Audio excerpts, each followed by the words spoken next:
우리의 기록 보관소에서 빌리 그레햄 클래식. 우리의 세계는 급격하게 변하고 있으며 오늘 밤 변하지 않는 것들에 대해 이야기하고 싶습니다. 그리고 저와 함께 이 히브리서 12장을 넘겨보길 바랍니다. 26절에서는 모세가 법을 받을 때 시내산에 대한 얘기를 합니다. 온 땅이 흔들렸다고 합니다. 그러나 이제 하나님이 약속하시기를 한 번 더 말씀하시며 땅만이 아니라 하늘도 흔들리게 하시겠다고 하십니다. 그리고 이 말씀 한 번 더는 흔들리는 것들을 제거하는 것을 의미합니다. 만들어진 것들과 같이 흔들리지 않는 것들은 남게 될 것입니다. 그러므로 우리는 흔들리지 않는 왕국을 받았으니 은혜를 가지고 경외심과 경건한 두려움으로 하나님을 기쁘게 섬깁시다. 우리의 하나님은 소멸하는 불이시니라. 하나님은 땅을 흔드셨습니다. 다음번에는 하늘과 땅을 둘 다 흔드실 것입니다. 그리고 우리가 살고 있는 세계는 이미 그 진동을 느낄 수 있다고 믿습니다. 이전에 결코 흔들린 적이 없는 것처럼 지금 세계가 흔들리기 시작했습니다. 그리고 2000년은 오랜 시간 동안 우리가 인종차별, 빈곤, 질병, 범죄, 전쟁 등을 해결했을 거야. 믿던 힘좋은 장점이며 또한 뜻 2000까지 해결할 거라고 우리는 이 세계에 들었며 그리고 이 세계는 이시, 즉 독시라고 불렸며 사실 기독교 세기라고 불리는 잡지가 나왔고 현재까지도 출판되고 있으며 제가 읽었던 잡지입니다. At the beginning of this century, and this century was called the 20th century, the Christian century. In fact, a magazine came out that is still published today, and I read it, called the Christian century. 그러나 두 차례의 세계대전과 전 세계적으로 일어나고 있는 모든 격변으로 인해 기독교적인 세계와는 거리가 멀었습니다. 한 문제를 해결하면 다른 문제가 다른 곳에서 발생하는 것처럼 보입니다. 항생제로 치료된 것으로 생각했던 질병들이 더 이상 결핵을 죽이지 않습니다. 그리고 끔찍한 AIDS라는 질병이 있습니다.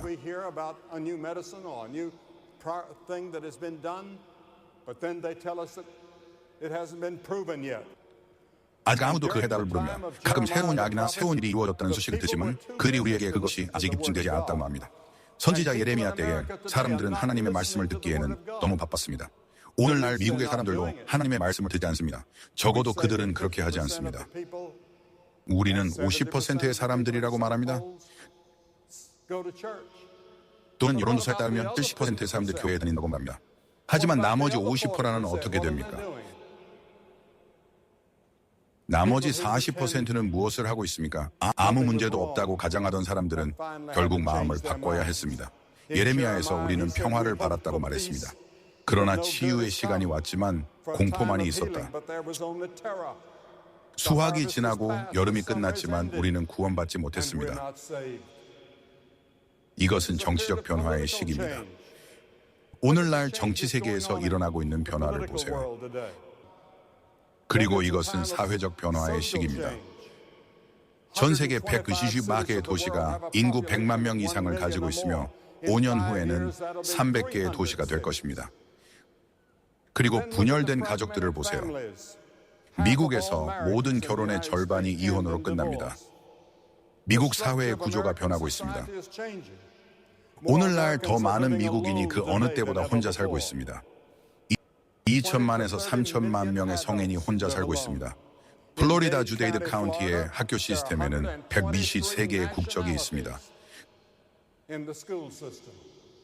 그리고 종교적 변화들 한 관찰자는 미국에서 이 대규모의 영적 탐색이 오늘날 우리나라에서 가장 중요한 발전이라고 말합니다. 오늘 밤 여기 계신 많은 분들이 그동안 찾고 있던 것을 찾기 위해 여기 계십니다. 돈으로는 성이 채워지지 않고 술로도 채워지지 않으며 당신은 뭔가 다른 것을 찾고 있지만 그게 무엇인지 확실치 않습니다. 그리고 당신은 하나님을 찾기 전까지 그 완전한 만족을 찾지 못할 것입니다. 그리스도가 당신의 마음에 살기 전까지는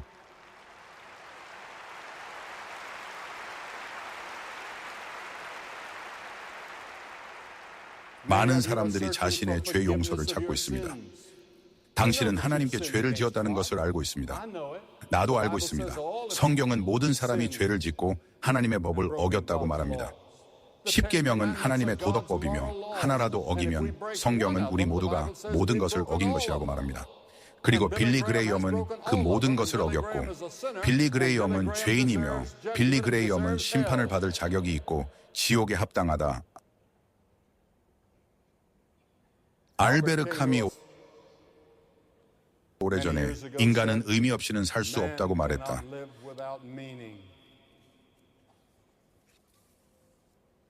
성경은 예수가 말하길 해와 달과 별에 징조가 있을 것이며 땅 위에서도 마찬가지니 민족들의 괴로움과 혼란, 바다와 파도가 울부짖으며 두려움에 남자들의 마음이 무너지고 땅에 오는 일들을 바라며 하늘의 권세가 흔들릴 것이라고 말한다.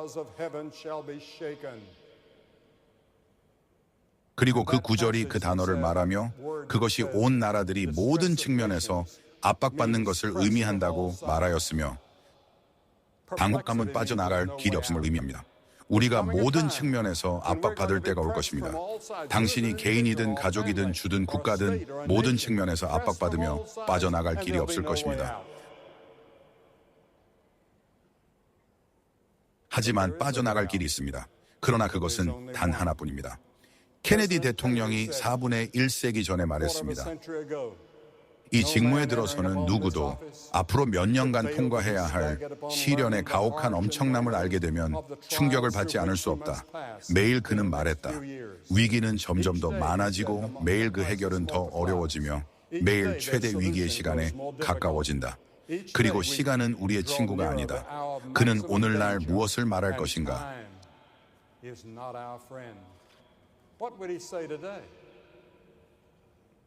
세계는 빠르게 변하고 있다.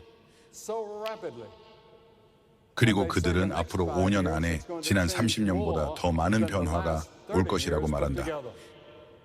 기술이 우리를 변화시키고 있다. 우리 세계는 빠르게 변하고 있지만 결코 변하지 않는 것들이 있다. 아무리 해도 항상 남아있을 몇 가지 것들. 세상이 얼마나 변하는가. 먼저 하나님의 본성은 변하지 않는다.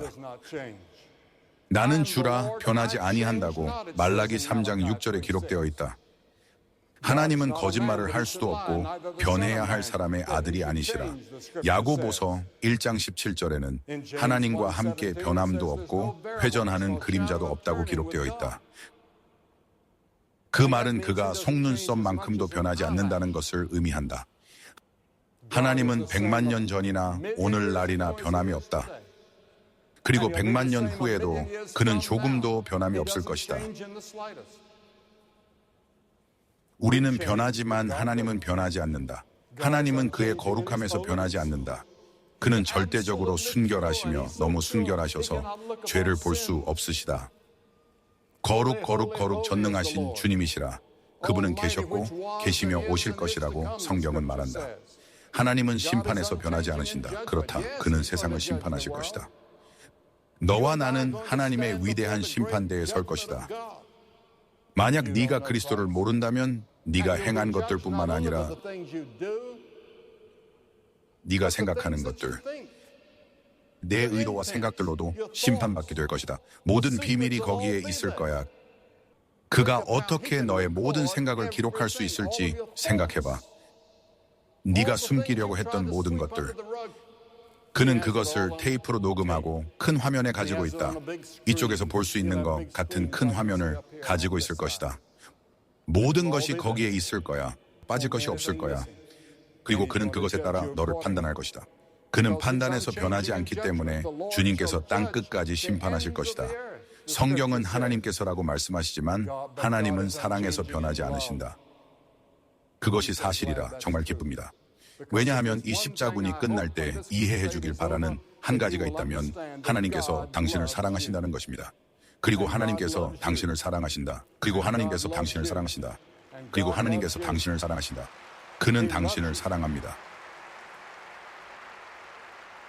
그리고 그 사랑이라는 단어는 우리가 사용하는 단어가 아니라 에로스 사랑이 아닙니다. 감각적이거나 성적인 사랑이 아닙니다. 필로 사랑, 즉 우정의 사랑이 아닙니다. 신성에 관련된 사랑입니다. 신 하나님 자신은 그것이 새로운 단어이고 그것이 사랑의 새로운 차원이며 그는 상상할 수 없는 그런 사랑으로 당신을 사랑합니다. 당신을 너무나도 사랑하시어 당신이 죄인인 것을 보셨을 때 죄의 정죄 아래 있으며 심판과 지옥으로 가던 길에 그의 아들을 십자가에 내어주고 당신을 위해 그의 피를 흘리셨습니다. 그래서 하나님은 우리 모두에게 이렇게 말씀하실 수 있습니다. 내가 너를 용서한다. 너의 죄는 바다 깊숙이 묻혔다. 내가 그것들을 다시는 너에게 기억하지 않겠다. 나는 그것이 하나님의 은혜와 사랑과 자비라고 믿고 있어. 그리고 두 번째로 하나님이 변하지 않으셨을 뿐 아니라 하나님의 말씀도 변하지 않았다는 거야. 이 책 속의 말씀, 풀이 마르고 꽃이 시들어도 우리 하나님의 말씀은 영원히 서리라. 이 책에 있는 내용을 생각해봐.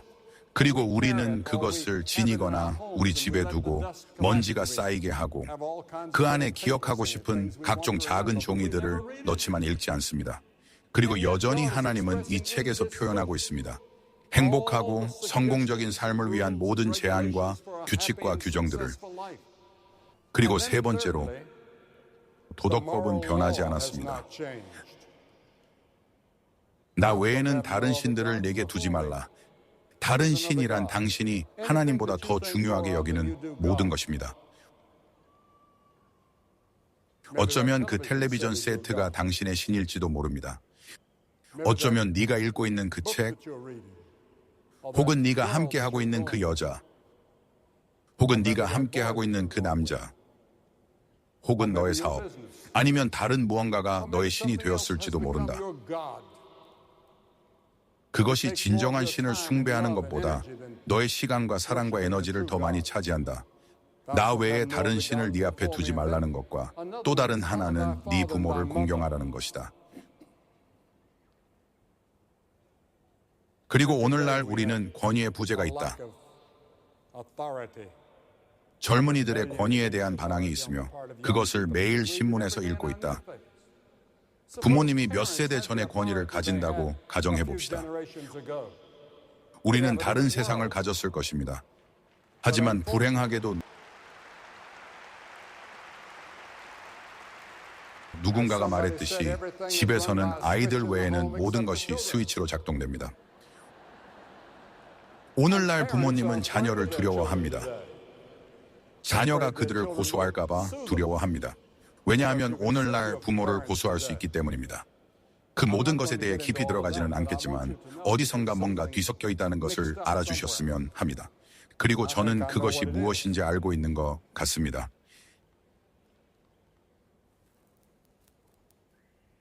테드 코펠이 말했을 때 그는 옳았습니다. 모세가 시내산에서 내려왔을 때 가지고 온 10개는 단순한 결심이 아니라 10계명이었습니다. 그것들은 계명입니다. 그리고 우리는 그것들을 지켜야 하지만 우리는 지킬 수 없습니다. 당신은 하나님의 영의 도움 없이 10계명 중 어느 것도 지킬 수 없습니다. 그는 당신에게 그 계명들을 지키기 위한 초자연적인 힘을 줄 것입니다. 그는 당신이 아름다운 여성을 볼 때 다른 쪽으로 시선을 돌릴 수 있도록 도와줄 수 있습니다. 그녀를 탐내지 않도록 그는 당신이 무언가를 훔칠 준비가 되었다면 손을 뒤로 잡아당기는 것을 도와줄 수 있습니다. 그는 당신이 거짓말을 할 준비가 되었다면 도와줄 수 있습니다. 그는 그것을 당신의 마음에 가져다 줄 것입니다. 그리고 당신은 그것으로부터 물러서고 진실을 말할 것입니다. 그리고 다섯 번째로 구원의 길은 변하지 않았습니다. 하늘 아래 인간들 가운데 우리가 구원을 받아야 할 다른 이름이 없습니다. 예수님께서 말씀하시기를 내가 길이요 진리요 생명이니 아버지께로 오는 자는 나로 말미암지 않고는 오지 못하느니라. 생각해봐. 그가 말했다. 나는 진리야. 나는 모든 진리의 화신이야. 이제 그가 거짓말쟁이이거나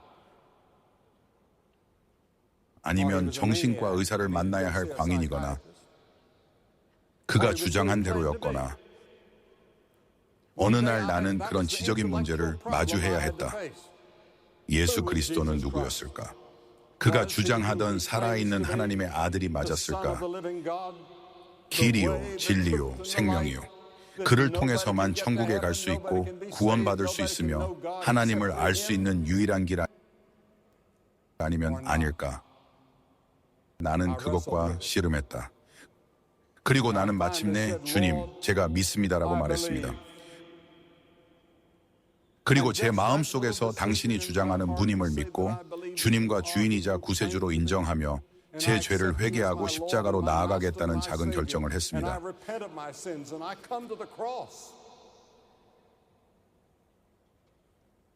그리고 나는 부활의 날을 기대하고 있습니다.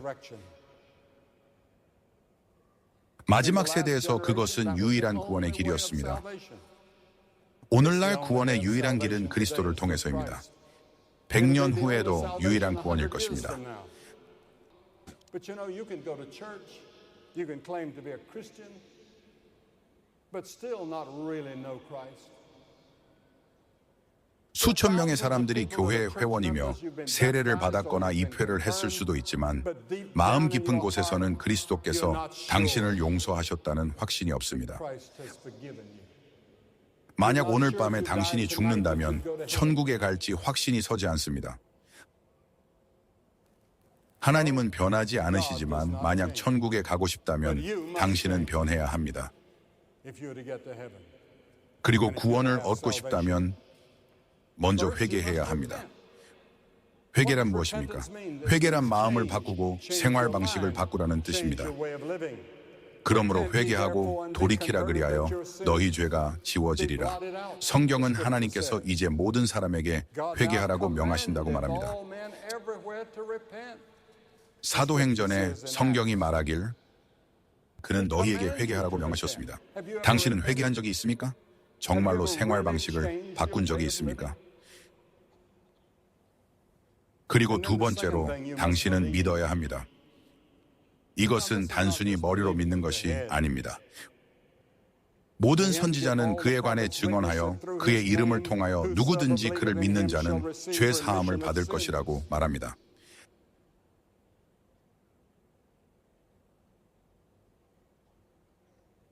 당신의 죄가 용서받았다고 확신합니까? 저는 교회의 일원이었습니다. 세례를 받았습니다.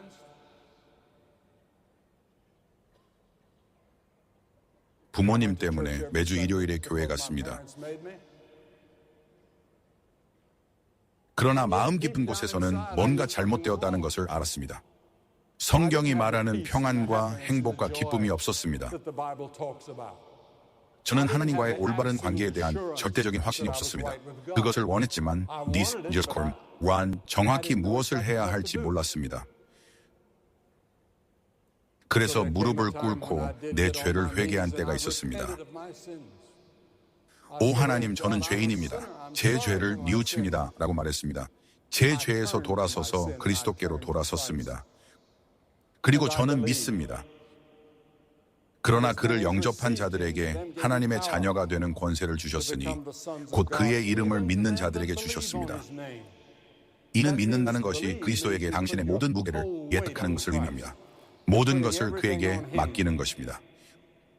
그런 다음 당신은 그리스도를 공개적으로 고백해야 합니다. 그래서 저는 사람들이 전 세계의 모든 대륙에서 수천 명씩 우리 모임에 앞으로 나오도록 요청합니다. 저는 우리가 약 5년 또는 6년 전에 모스크바의 대올림픽 스타디움에서 집회를 열었던 것을 기억합니다. 그리고 그것은 10,000원으로 꽉 찼고 약간 이렇게 보였습니다. 그리고 저는 사람들에게 그리스도를 영접하기 위해 앞으로 나오라고 요청했습니다. 그리고 관중의 3분의 1에서 절반이 나오기 시작했습니다. 저는 그들이 저를 오해했다고 생각하고 그들에게 자리에 돌아가라고 말했습니다. 그리고 나서 나는 그것을 다시 조심스럽게 설명했고 더 많은 사람들이 왔습니다. 그리고 밖에는 수천 명의 사람들이 대형 스크린을 보며 지켜보고 있었고 그들은 그 스크린으로 왔습니다. 우리는 그리스도를 공개적으로 고백해야 합니다. 예수님은 당신과 나를 위해 공개적으로 십자가에 못 박혀 죽으셨습니다. 공공장소에서 사람들은 나체로 피를 흘리며 죽어가는 그를 볼 수 있었습니다. 그는 말했다.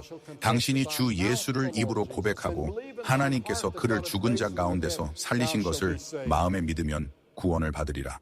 당신은 그분을 공개적으로 고백한 적이 있습니까? 해링턴 박사는 그의 설교 중 하나에서 이야기를 했다. 피츠버그 근처에서 추락한 미국 항공 427편에 대해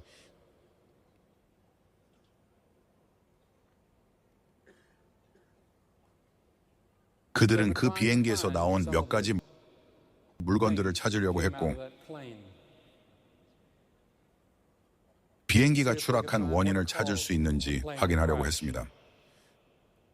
그러나 시신의 어떤 부분이라도 찾아서 인양하고 식별해야 하는 끔찍한 임무를 수행해야 했습니다.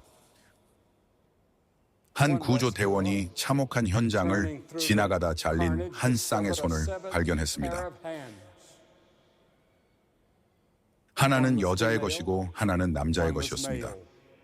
그것들은 마지막이자 지속되는 인간의 유대 속에서 손을 잡고 있었습니다. 그것이 그들에게 남겨진 전부였습니다. 우리는 그들이 부부인지 알지 못합니다.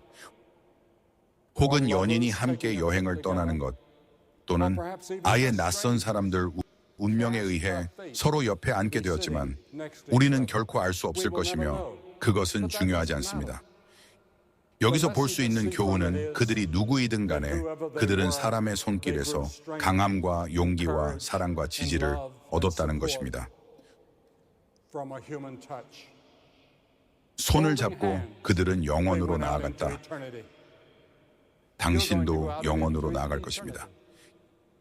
예수님은 손을 뻗으셔서 당신의 손을 잡고자 하십니다. 그분은 당신을 하나님 자신의 임재 속으로 인도하고 싶어 하십니다.